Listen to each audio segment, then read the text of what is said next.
गाना के साथ साथ कुछ बात रहे ओके खूब ध्यान से दिल में रख ले के लिए कुछ बात गठियावे लेके रहे। एक बात कभी कहले बड़ी मजेदार था कि धर्म ईमान साबित है जिसका सदा सोहती है विजय सी उसी संग में झूठे गौरव में कारा भटक ही गए रक्त रावणों को प्रस्तुत हुए युद्ध में भीम ने जब की ललकार है आज दुशासन की भुज उखाड़ूंगा मैं सींचेगी द्रौपदी खून से केस को पुण्य अपनी प्रतिज्ञा संवारूंगा मैं। महाभारत की लड़ाई में एक रोज ऐसा भेल के एक रोज भीम गदा लेके ललकार दिलन कि आज दुशासन की भुजा उखाड़ के द्रौपदी के दुशासन खून से सिंचवाऊंगा और प्रतिज्ञा पूरी करूंगा। लेकिन कैसे हो मास्टर? तो भीम ललकार दिले कौरवन के हम इन्होंने ललकार दी का कैसे? अरे रण क्षेत्र होगा लाल अब लोहू के रंग में होगा लाल अब लोहू के रंग में होगा लाल अब लोहू के रंग में। अरे रण क्षेत्र होगा लाल अब लोहू के रंग में झुकना पड़ेगा आज तो सुरपति को जंग में झुकना पड़ेगा आज तो आदमी ने कौन चलावे झुकना पड़ेगा आज तो सुरपति को जंग में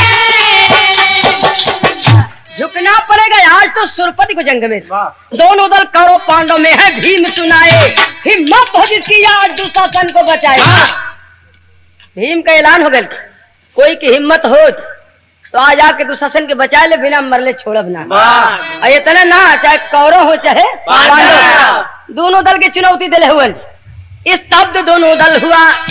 हाय हाय हाय शांति छा गई स्तब्ध दोनों दल हुआ। सुन भीम का ऐलान क्रोधित हुए हैं अर्जुन जिनके सारथी भगवान या मूर्ख भीम हमको भी ऐलान कर दिया मारूंगा इसको या सबका अपमान कर दिया। अर्जुन कहना कि भगवान को सुनत हुआ कहा अरे भीम तो आज हम के ललकार बनत तब तो हम भीम के बिना मरले छोड़ब ना। अरे भगवान कहे पाओगे नहीं रण की अदा में भगवान कहे पाओगे नहीं रण की अदा में मैं खुद ही समाया हूँ आज उसकी गदा में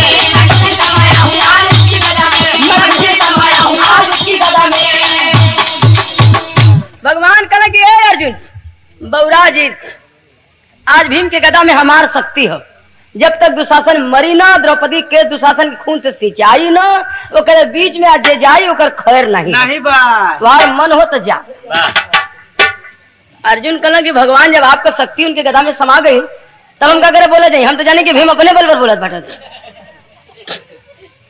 जब भीम के अपन कार्यक्रम करे था लेकिन तर्जमा बदल गया मास्टर। तर्जमा वह बा कि जब बिहार का ओझा लोग लवंग में लवंग सटा ले तो गावल अरे घुंघरू बाजे झाझर बाजे और बजे अरे नव जोगिरे मंगल गावे नाचे बिरसिया माय हो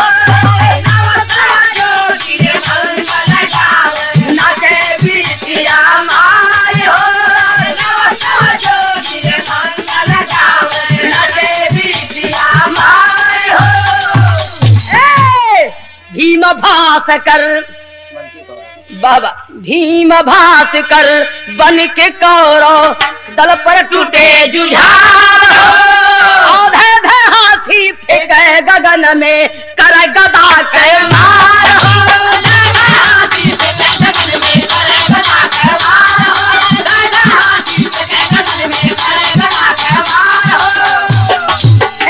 करते करते विकट लड़ाई दुशासन को पकड़े जाई कि ये प्रतिज्ञा पूरी दुशासन के भुजा उखाड़ हो जाके दुशासन के पकड़ के भीम पटक के बीच मैदान में दबा दिले और ये प्रतिज्ञा पूरी दुशासन के भुजा उखाड़ हो और सिंचवाए द्रौपदी का केसिया लाल लहू के धार हो।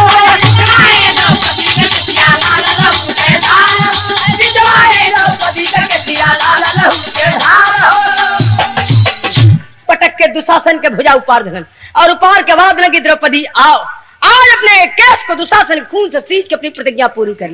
द्रौपदी आती है लेकिन वहां का भाव कभी नहीं दिया। अरे द्रौपदी का मन तर्ज है बा कि चढ़त फागुन जिया जारी गई रहो मोरा सजना सनहिया बिसरी गई हो। तर्ज है लेकिन गाना का भाव बा अरे द्रौपदी का मन बिहावन भइल हो आज बिरही का सपना सफल भइल हो। आज बिरही का सपना सफल भइल हो। आज बिरही का सपना सफल भइल हो। अरे बिखरल केस जो की बन बन धवली आज हीरा मोतियन से मंगिया सजवली। अरे जियारा कटवा मोरला जियारा कटवा निकली गई हो आज बिरही का सपना सफल भइल हो। आज बिरही का सपना सफल भइल हो।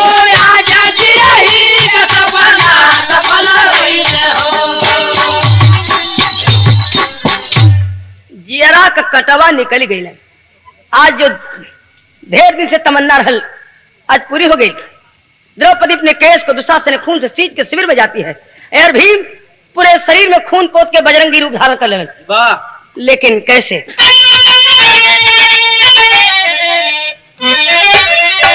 अरे लेके गदा भीम ललकार नमामि बिरवाहू बिरवाहो अरे लोहू पोत सागरी बदनिया बिरवाहो लोहू पोत सागरी बदनिया बिरवाहो लोहू पोत सागरी बदनिया बिरवाहो और जाके गरजन लगे कनक समनवा बिरवाहो अरे आज हम बिगाड़ तोहर पनिया मत अब सही है।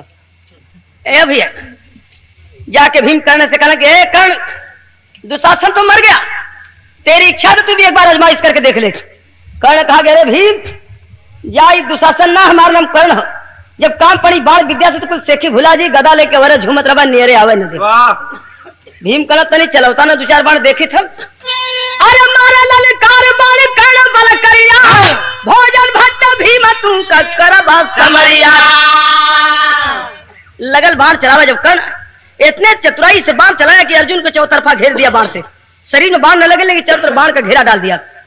अरे भीमा को सिद्धि ने देख भीमा को सिद्धि ने देख पहुंचे यार भीमा को सिद्धि ने देख पहुंचे यार अर्जुन बिरवाहू अरे भाई का पूजाव बादनिया। अर्जुन पहुंचते हैं भीम को घबराया हुआ देख करके और भीम अर्जुन पहुंच के कहते हैं कि अरे कर्ण भीम तो बेचारे गदा के जानकार है बाण का जानकार मैं हूं हमसे बाण विद्या का प्रयोग करके आजमाइश कर ले। लेकिन कैसे अरे अंबर में जैसे छाई लालिमा अंबर में जैसे छाई लालिमा धरती सनी रक्त से उड़न लगी अरुणाई। अरे धरती सनी रक्त से उड़न लगी अरुणाई अंबर में जैसे छाई धरती सनी रक्त से उड़न लगी अरुणाई अंबर में जैसे छाई लालिमा धरती सनी रक्त से उड़न लगी अरुणाई अंबर में जैसे छाई लालिमा। कटकट बितुंड के सुंड गिरे नरमुंड झुंड के झुंड गिरे तब तक पहुंचा है कर्ण पुत्र वृषसेन क्रोध का कुंड भरे। वन पिता के रक्षक वह बालक अर्जुन को तब ललकारा है घिरे श्याम रथिवान पार्थ संग बालक बाण को मारा है। अरे भैया भीम के मदद में अर्जुन पहुंचल और कर्ण के मदद में कर्ण का बेटवा वृषसेन पहुंचल। अब वृषसेन कहलक कि बाबू तनी कहता थे आज अर्जुन से हम लड़ जाए। कर्ण कहे कि बेटा जब तुहार मन है तो लड़ जा, हम आदेश देती तो के। जब कर्ण के बेटवा वृषसेन अर्जुन के सामने मैदान में आयल है और अर्जुन देख लें कि बड़ा कोमल बच्चा है सामने, तो अर्जुन कर लो कि बेटा और तर्जबा वह है कि लागल अरे लागल लहंगा में आगी बुझाई कैसे है सासू घरवा है ना नदिया घरवा है ना अरे सुतल भसुर के जगई कैसे। तर्जबा है लेकिन गाना का भाव अर्जुन कह लड़कवा से कि बेटा अरे बेटा तोहरे पबाड़ चलाई कैसे बेटा तोहरे पबाड़ चलाई कैसे बेटा तोहरे पबाड़ चलाई कैसे बेटा तोहरे पबाड़। कहते हैं कि छोड़ा रण खेला जाके खेला माई गोदिया। बेटा ये बच्चों खेलने की जगह नहीं, ये युद्ध का मैदान है और तू जा लौट जा। मैं गांडीवधारी अर्जुन हूँ, वीर हूँ, वीरों से लड़ता हूँ, बच्चों से नहीं। कहे कि अरे फुलावा बजर गिराई कैसे। अरे बेटा मैं वीर हूँ, वीरों से लड़ता हूँ और तू लौट जा, वापिस चल जा, मैं बच्चों से नहीं लड़ता। अरे बच्चों पे वार तो तेरा पिता करता है कर्ण। प्रमाण देते हैं कि तोहरे बाप छलकारी अभिमन्यु को डाले मारी। अरे बोला हुआ पाप हम कमाई कैसे बेटा तोहरे बर्बाद चलाई कैसे बेटा तोहरे बर्बाद चलाई कैसे बेटा तोहरे बर्बाद। जा जा मेरे अभिमन्यु को 7 महारथी मिलके मारे, उसमें तेरा पिता कर्ण भी शामिल था। तो जो पाप तेरा पिता किया है वो पाप मैं नहीं करना चाहता हूँ, लौट जा वापिस। बोला है वृषसेन हो बहादुर तो गांडीव का तेज अपने दिखाओ। बालक हूँ लेकिन भरी वीरता है, मेरी वीरता को जरा आजमाओ। अरे पैसे से सेना का निर्माण बनता, पैसे से यशत धनुबाण मिलता, मगर वीरता नहीं पैसे से मिलती, यह शक्ति बहादुर के दिल में जन्मती। बालक में होती है वीरों की भाषा, बालक में होती है मर्दों की आशा। अगर मर्द हो तो अब जौहर दिखावो, अभिमन्यु का आज बदला चुकावो, वरना समझ से अभी भाग जाओ, फिर बन के ही जड़ा कहीं दिन बिताओ। सबका हिम्मत हो तो लड़ा, नहीं तो अपन गांडीव लेके घसका यहाँ से।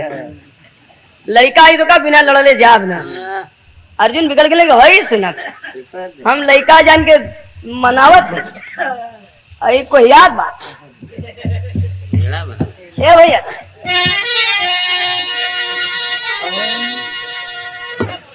अरे बार से बढ़ के सालत मेहनवा कुलती नंदन हो।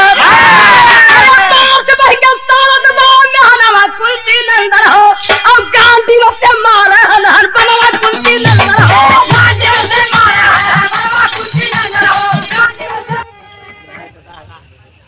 अगर वीर बालक काट के सारा बार गिराया हो, बेधरिया अर्जुन के तन को अगर बात चलाया हो, आप कहे किस धन का ललना कुलती नंदन हो। हीरा के गोदी जन्म लगा तनवा कुलती नंदन हो। हीरा के गोदी जन्म लगा तनवा कुलती नंदन हो। हीरा के गोदी जन्म लगा तनवा कुलती नंदन हो। ए भैया मार मार के अर्जुन के बाण के काट काट के लड़का गिरावे लगल। कर्ण तब तक आ जाता है बीच में, भगवान आवाज देते हैं कि शाबाश बेटा शाबाश, वीर की गोदी में वीर पैदा हुआ। और तब तक कर्ण आके कहा कि आज लड़ाई चारों तरफ बंद करके सिर्फ 2 ही आदमी मैदान में लड़ेंगे, एक मेरा बेटा और एक अर्जुन, बाकी सब लोग आज युद्ध का आनंद ले लें। सब लोग हथियार डाल के तमाशा देखने लगे, एक तरफ से अर्जुन एक तरफ कर्ण का बेटा वृषसेन युद्ध में उतर पड़ते हैं। लेकिन कैसे? अरे मरा देखा परान से भी बड़ा के मरा देखा पानी बाबू हो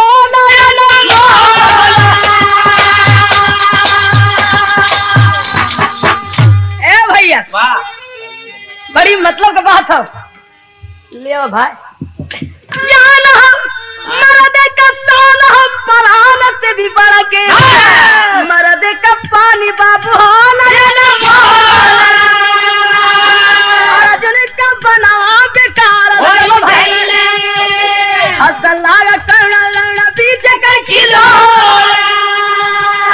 बेटा से पार पाए नहीं कैसे पार पैबा लेके हमारा से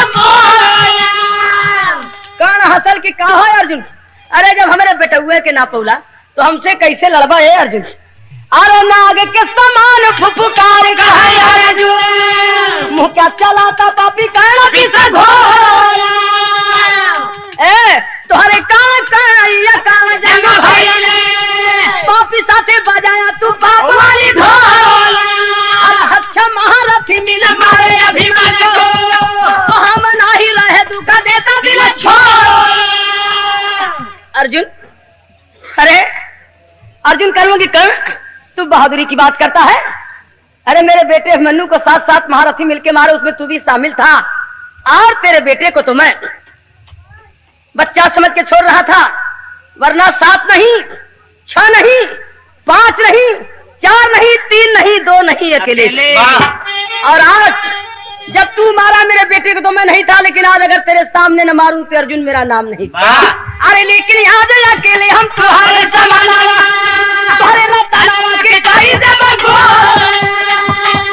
गाड़ी तो बनावा चला हुआ है सभा में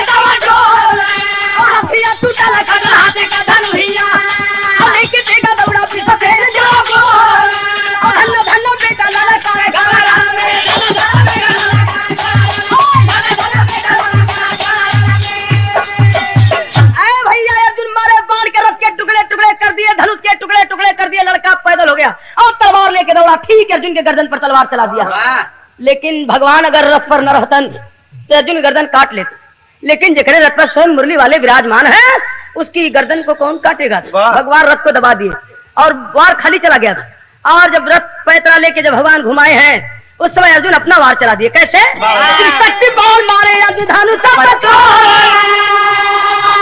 कर्ण का ललनवा समर में गिर गई। अरे कर्ण का ललनवा समर में गिर गई। अरे सुगनवा का भूलन किलो, अरे सुगनवा का भूलन किलो, अरे सुगनवा का भूलन किलो। बेटा मैदान में गिर गया। कर्ण दौड़ा जाके कलेजे से लगा लिया और कहा कि अरे बेटा बहादुरी तो किया लेकिन संग छोड़ रहा है, इस बात का दुख है। कह रहा है अरे रोना कलेजे पिलवा आज तुहरे बिना हमारा क्या सहारा हिरवा।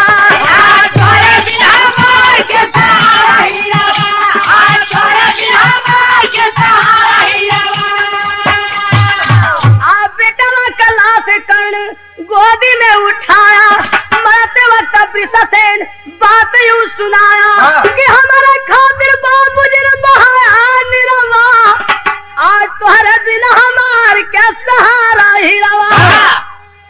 वृषसेन कहा कि बाबूजी रोते हैं आप? अरे वीर हैं और वीर के पिता होकर के आंसू बहाते हैं। सबसे बड़ी बात कि आप दानी हैं। एक बात ध्यान में रखिए क्या कि दुनिया में बाबू तुम्हारा दानव महान हो, समझाया का बेटा कैली दुर्योधन के दान हो। और मित्र का लवट पर कटाया सिरवा आज तोहरे बिना हमार के सहारा हिरवा। समझना कि बेटा दुर्योधन को दान कर दिया।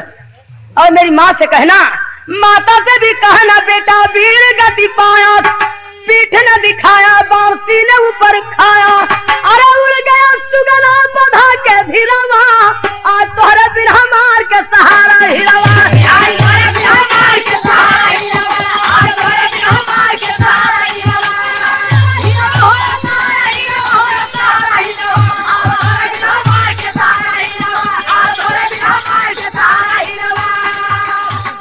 गुरु बिहारी गुरु गणेश गुरु रामलाल मोरबाका स्वर्ग गए चंद्रिका कभी बच्चन का विजय पताका अंबर में जैसे छाई लालिमा राम